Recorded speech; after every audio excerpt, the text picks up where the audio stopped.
What you're about to watch isn't a serious attempt to examine book bans, censorship, or free expression.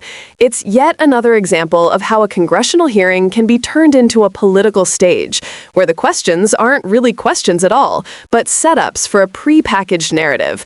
And this particular narrative is one we're seeing over and over again, the insistence that conservatives are the real victims of censorship. Anyway. Mr. Chairman, may I have just one very brief point? Of course. Yeah, thank you. I just want to make one point about hate speech, because there's been a lot of discussion about hate speech here.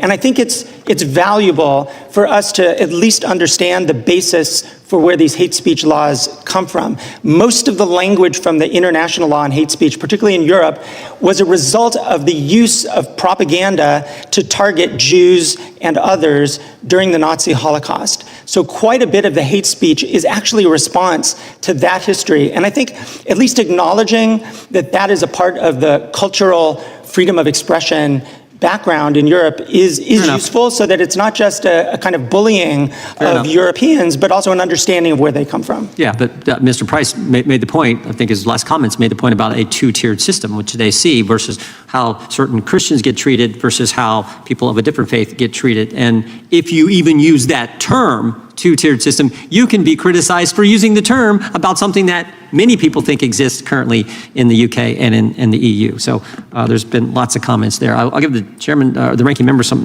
time, and I got maybe one last question, one last point I would like to make.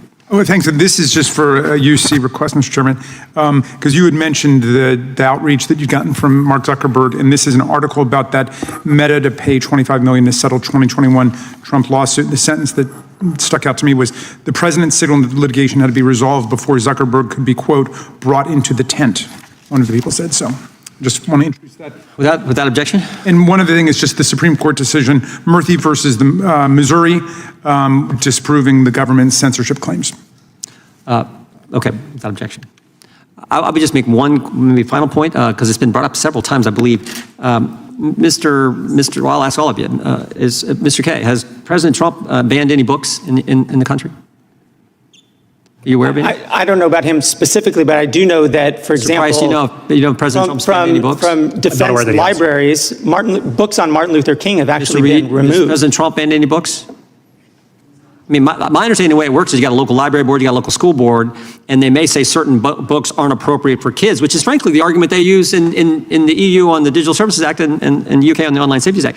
No president's banning books. They're just saying, local library board are saying, second graders should maybe not see certain things that adults can see. Mr. Chairman, if I could follow up on that. Sure. Just because I've got constituents who are in the service abroad, and there are schools called DODEA schools, Department of Defense schools, and there was an executive order applying to the Department of Defense, and they shut down the school libraries there. These are federal schools, not local schools, federal schools. And they stripped all kinds of books from there, and there have been protests throughout Europe by American families over there saying that they don't want 1984 and Handmaid's Tale to be stripped from the schools. I mentioned that actually in my opening statement. So. I want to thank each of our witnesses for being here today. Appreciate your patience and appreciate you being here for, 5 hours. Thank you very much. And this concludes today's hearing. We thank our witnesses for appearing before the committee today without objection. All members will have 5 legislative days to submit additional written questions for the witnesses or additional materials for the record. Can I say one more thing, Mr. Chairman, in praise of you? Okay. I might have designed it differently, but I want to thank you for organizing a very interesting trip for us and this hearing as well. Without objection. Thank you. Without objection, the hearing is adjourned. While ignoring the very real and very measurable book banning movement driven by the right in states across the country. Jim Jordan's exchange here is a perfect illustration of how that narrative gets constructed.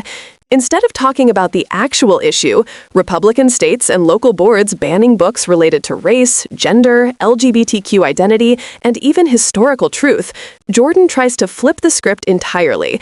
He asks whether President Trump has banned any books, knowing full well that nobody claimed Trump personally signed an executive order saying ban this title.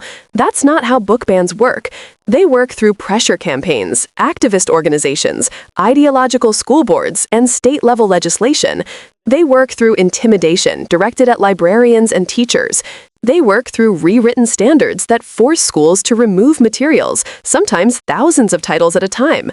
Jordan knows this. He knows the movement is real. He knows it has produced more bans in the last few years than at any other point in modern American history. So he does what he always does. He reframes the entire debate into a question so narrow and so literal that it becomes meaningless. Did Trump personally ban a book? It's like asking whether a president personally turned off a light switch in a public school. It ignores the system, the pressure, the top-down culture war politics that create the conditions for censorship. And then something interesting happens. One of the witnesses tries to explain the distinction, how book removals have happened even inside federal Department of Defense schools, which are overseen not by local school boards, but by the federal government itself. These families are stationed abroad. They don't get a say in the school board. They don't elect local administrators. And yet books like 1984 and The Handmaid's Tale were stripped from the shelves under federal policy.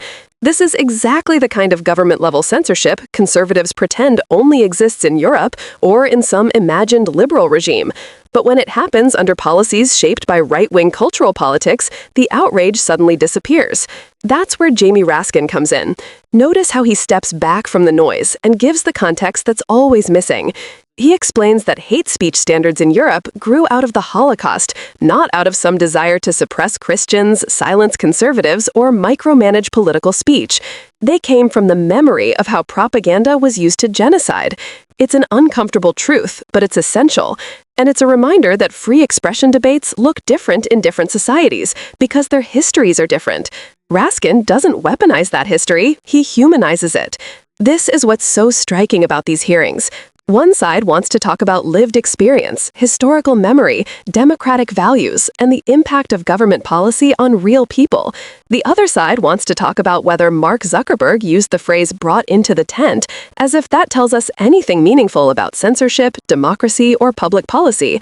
And that's the larger lesson here. These hearings aren't designed to explore solutions. They're designed to shape perception.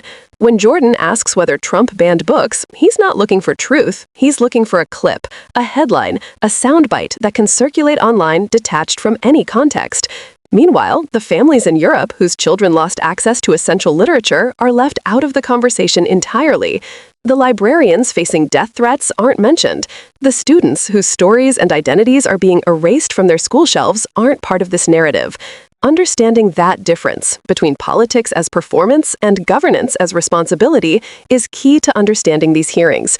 One side is treating censorship like a prop. The other is trying to ground the conversation in reality. If you want more breakdowns like this, analysis that cuts through the political theater and gets to the truth, make sure you subscribe, turn on notifications, and stay with us. The more we understand these strategies, the harder it becomes for manufactured narratives to replace actual facts.